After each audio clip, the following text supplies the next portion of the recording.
Good morning. It is clearly before sunrise here in Dublin, and I need to catch a bus in Belfast. The bus stop is about a half hour away, and the bus leaves in 25 minutes. So let's pray we make it. We made it. See you in Belfast. I can happily say that I made it to Belfast. I'm very excited to be in this city for one day and just kind of explore around. So Belfast has a population of around 300,000. It's the 10th largest city in the United Kingdom. It's the largest city in Northern Ireland, the capital of Northern Ireland. It's really known for more of the manufacturing, which is a little bit different from like the finance area of Dublin to the south. And yeah, in the United Kingdom, so a different country than the Republic of Ireland. So you may be familiar with Belfast and Northern Ireland in general because of history.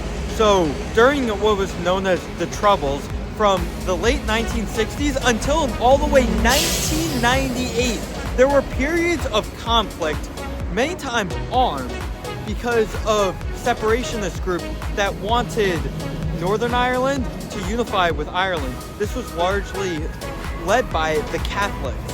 Meanwhile, you had the large Protestant group in Northern Ireland, which Northern Ireland is mainly Protestant, to remain a part of the United Kingdom.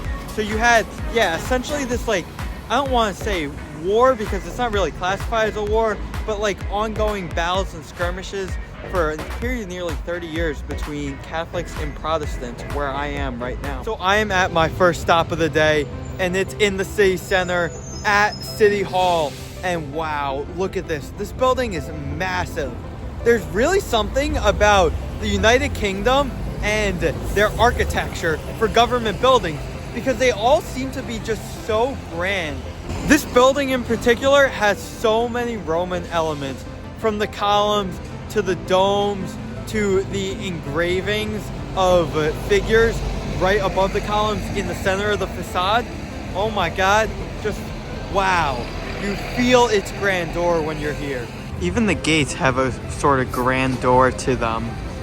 And keep in mind, this is for a city with just a little over 300,000 people. I've seen state capitol buildings in the United States that are not even nearly as impressive as this, and those states have millions of people. And as we turn from City Hall, we look right down the main pavilion street. The river is really nice. While it doesn't exactly cut through the city and it's just alongside the edge, it's still a very nice walk, especially on a potentially sunny day. If you do the whole walk end to end, you can see the landscape out in the distance. You're able to see some boats, the Performing Arts Center, residential areas, and then turn around and see the skyline of the city. It's not much of a skyline, but I still think it's pretty neat to look at. I'm finding this river walk very enjoyable.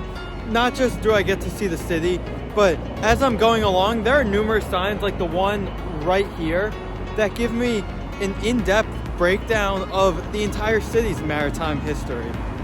So I'm heading over to the cruise ship port now, and we're gonna see something that is pretty historical.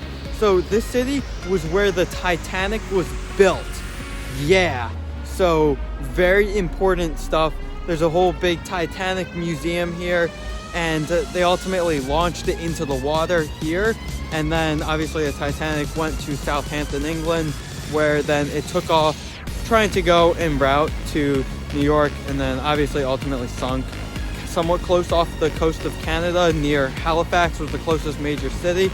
But yeah, construction right here, and it was launched from ground off the construction site into the water right here as well.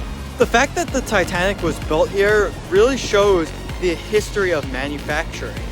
It was a cornerstone of the whole manufacturing United Kingdom scene, and especially when it comes to maritime. The Titanic was just one of numerous, and I mean numerous, large vessels that were constructed here. I'm sure many of you recognize this ship, the HMS Belfast, which sits right in front of Tower Bridge in London. This was built right here in Belfast. I'm learning a lot just by doing this walk. I knew the HMS Belfast sat in the London port. I was actually there. Here's a picture of it. And I never thought about like the way it was manufactured. I just accepted that it was a wartime ship for the British Navy. But yeah, it's just something that you don't think about. But I guess this city really was a backbone for the entire, United States, British, and all of those powers during the World War era. Pretty cool how you have the marina right here, and you could look out into the distance and see the hills, and you look very closely behind, see the residential area. And then we continue walking this way, and we are going to head to the site of the launch of the Titanic. So this ship behind me has immense historical significance. This is the SS Nomadic. It was created by the company White Star Line. And this was actually known as the little sister of the Titanic. It is the only remaining ship that was created by White Star Line. The Titanic was the most famous ship by White Star Line.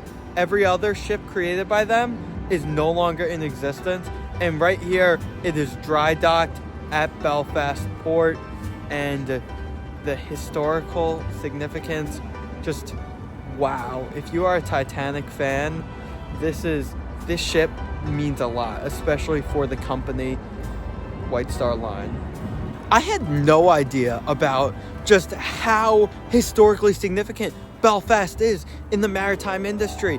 I keep learning more and more, and there are just so many cool findings that I'm seeing. It was just completely unexpected. I knew that Belfast had a manufacturing history and that there's still a lot of manufacturing today. I just don't know why I didn't connect it to the maritime industry, because like the SS Nomadic right behind me, the little sister ship of the Titanic, like how crazy is this? So now I know why this was called the little sister ship, because this was the tender ship really delivering passengers and mail actually to the RMS Titanic and RMS Olympic. Normally, I don't have the greatest interest in things like this, but honestly, if you're coming to Belfast, don't even think about just I'm gonna experience the city by just walking around the city center and everything, because let me tell you, the city center is no different than every single Ireland and UK based city. They're literally all the same. You have your shops, you have some restaurants, you got your city hall, which has really nice architecture, but this is where it's at. This is where the history and everything about Belfast cultivates. It's come to the maritime exhibitions, come do the maritime walk. I'm actually blown away by this. Literally right here is where the Titanic launched from. When the city really started to have manufacturing in the boat industry, it was the 1600s, which just blows my mind because they started doing this literally more than 160 years before the founding of the United States. Ship manufacturing is still going strong today. That's one of the major industries here. I was actually just in the other city that has historical significance related to the Titanic, and that was Halifax, Nova Scotia, Canada. And the reason for that is that was the closest city to the actual sinking site. So Halifax rescued a bunch of the surviving passengers, as well as sent out aid for search and rescue, cleaning up with debris, etc. But this in here in Belfast blows everything out of the water that Halifax does and shows with their museums for the Titanic. And Halifax really claims that that's their key, their tourism key. Belfast wins this one. It's a shame that more people don't know about the history and the impact of even today in Belfast Harbor. I didn't even know about the history before I came here, and when I was in the city, I didn't know about it until I just kind of stumbled upon this walking. We see the manufacturing is still very much in action. Right over my shoulder, a coal plant. Built during the mid-1880s, This right here was a graving dock. And in case you didn't know what a graving dock was, it's a dock that can be flooded to allow a ship to be floated in, then drained so repair and maintenance could take place. Exactly like this picture right here. Right here is the HMS Carolina. This was a World War I battleship, and it's one of only 3 ships by the British Royal Navy that survived. It was the only surviving ship from the Battle of Jutland, what many historians consider it the greatest naval battle of all time. So just one day in Belfast is perfect. No more, no less. You get to see the entire Maritime Row plus the downtown area. What I'm thinking is in tourism that this city can absolutely thrive on. Just think of the amount of people that are in Dublin, that visit Dublin every single year. I know some people that are there for a whole week. And I think, come on, Dublin is a great city. I love it, but you don't need more than 4 days there, right? Capitalize on having people do day trips from Dublin to Belfast. That's literally exactly what I'm doing. The amount of people that you can get coming to your city, even if they're not staying overnight, oh my God, the economic boom that it could do for the city. Like, you gotta figure out a way to bring those visitors there because the potential is here in this city. Belfast, hire me as your tourism director for the city and you will increase your tourism numbers by tenfold. And whoa, before I go to the next segment, make sure you are subscribed because I'm literally going to travel the world, see content from everywhere in the world. Also, comment and let me know if you've been to Belfast and what you think the most underrated city in the UK is, because I think this might be up there. So now I'm just gonna be walking around the city center and the market area. It's very quiet right now, but it's also 10:30 in the morning, so maybe things will start to get a little more active as the day goes along. The market area is very quiet right now. That's more so just because people are at work. It's literally the middle of the day. When you go to like the actual more like businessy area, especially by City Hall, there's a lot of activity going on at the moment. As we're starting to get into the afternoon now, the central area of the city is starting to get a lot more lively. There are already people within the city center, but now it has really picked up. There's a lot of energy, and pretty soon as we get towards nighttime, even though I won't be here for the night, you could definitely tell the restaurants and the pubs are gonna kick in. Very similar to Dublin and London, you have these random alleyways that just have restaurants and shops. Despite being the 10th largest city in the UK, it's not even in the top 20 in tourism numbers. And you would assume that most of those tourists are here because of summer cruises. That is absolutely ridiculous. This city has everything to make it a great getaway destination. It has the infrastructure. I could tell this is a great city to live in. They're doing a phenomenal job with how the city runs, how it functions. They're just lacking on that promotion to be able to promote Belfast to the world. Not even to the world, just I'm talking about the day visitors from Dublin. Something needs to change. Something they need to, they're doing a great job, yeah, with everything else. The promotion aspect, tourism, the marketing. Oh my God.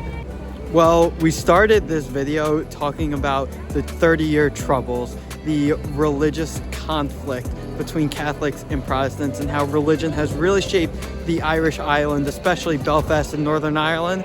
Well, I guess it wouldn't be a trip to Belfast without religion somehow involving my trip, because I was approached by missionaries multiple times. Of course. Wouldn't be Belfast without that. There also must be some sort of hidden wealth here, because the amount of designer stores that I continue to see is just immense. Gucci, Prada, Valentino, Cartier. I really like how you have rather modern buildings, and then all of a sudden you turn and you have buildings like these with very Roman and very Northern European architectural designs. This is cool. An actual broadcasting center from the BBC. Just like in London, you have these double-decker buses. Except here, instead of the red ones, you have pink. You can just hop on one of these pink buses and go on the second deck, go to the front row, and it's basically like giving you a tour of the city. Look at this cathedral. I need to check it out. This has got to be the reason it's called the Cathedral Quarter. So yeah, we are walking to the Belfast Cathedral, and right here is where a lot of activity will go on. Not like in this physical spot, but as we move into Cathedral Quarter, that's where you have more shops, but a lot of restaurants. That's where some nightlife will be going on, and all centered around this beautiful Protestant cathedral. The cathedral was built in 1899 and became an integral part into the Belfast life. Very historical building behind me. The first Presbyterian Church of Belfast, which was founded in 1644. So yeah, an extremely long time ago. Right now it's a small building, but it has its charm and very important when discussing the history of Northern Ireland. Right behind me, the Albert Memorial Clock Tower. This was completed in 1869. Wow. I think there's a reason why this is one of the most recognizable landmarks in the entire city. Just not only its height, it's probably taller than most buildings in the city, but also the architectural design is incredibly nice. Really interesting is during the 1860s, they had a competition that the public entered designs, and you had one lucky winner. Ultimately, this cost around $200,000 in today's currency to be built, and the way that they had to raise the money was literally from like public donations. They had to go out and raise funds. It wasn't even public tax dollars that funded this project. Also, back then, to have a clock tower in the middle of a city during that time, it's something that everyone in the city benefited from. This is very cool. So clearly we got the outside right now. It looks like I'm outside. But then we got this mall that seemingly it's outside. It's like it's an open air mall, but it's covered. So it feels like you're on the inside, but you're still getting the breeze and everything. This is a really cool concept that I haven't seen anywhere else before. I'm outside right now, and now I'm gonna walk into the mall. Keep in mind, I'm still getting the breeze. I can still turn around and get the fresh air. And yeah, I am not inside right now, but I feel like I am inside. Whoever was the architect of this, I am seriously impressed. I mean, look, it feels like and looks like you're in any inside mall in Europe, but you're not. This is all outside. This is a crazy cool and really innovative 21st century architectural design. There's even a movie theater and restaurants here in Victoria Square. The thing I'm noticing is just how many shopping centers there are. So let's go check out this mall as well.